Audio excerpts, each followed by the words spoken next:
काँग्रेसची भाषा निषेधार्ह असल्याचं जय पवारांनी म्हटलंय। महिलांचा अवमान करणारी भाषा अस्वीकार्य आहे।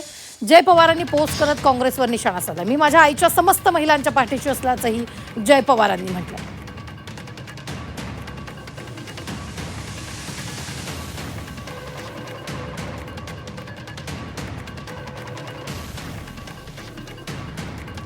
माननीय सुनेत्रा पवार यांच्याबाबत काँग्रेसच्या नेत्यांनी वापरलेली भाषा ही केवळ एका व्यक्तीवर केलेली टीका नसून निष्ठा, कठोर परिश्रम, जनसेवा आणि स्वतःच्या कर्तृत्वाच्या बळावर समाजात मानाचं स्थान निर्माण करणारा प्रत्येक महिलेच्या सन्मानावर झालेला थेट निषेधार्ह आघात आहे।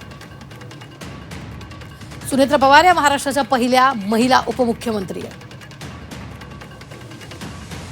राजकीय मतभेद असू शकतात,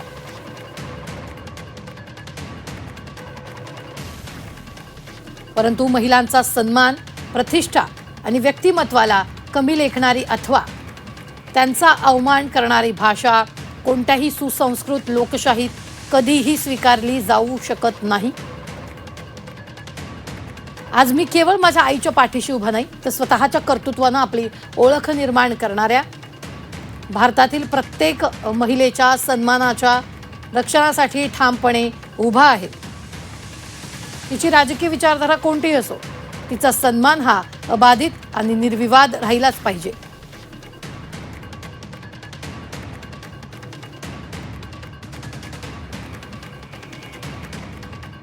राजकारणात विजय पराजय होत राहतात, सत्ता बदलत राहते, पण महिलांचा सन्मान हा कोणत्याही पक्षापेक्षा, कोणत्याही नेत्यापेक्षा आणि कोणत्याही राजकीय संघर्षापेक्षा श्रेष्ठ आहे। त्या सन्मानाला धक्का पोहोचवणारे प्रत्येक विधान केवळ निषेधार्हच नाही, तर लोकशाही संस्कृतीलाही काळीमा फासणारा आहे।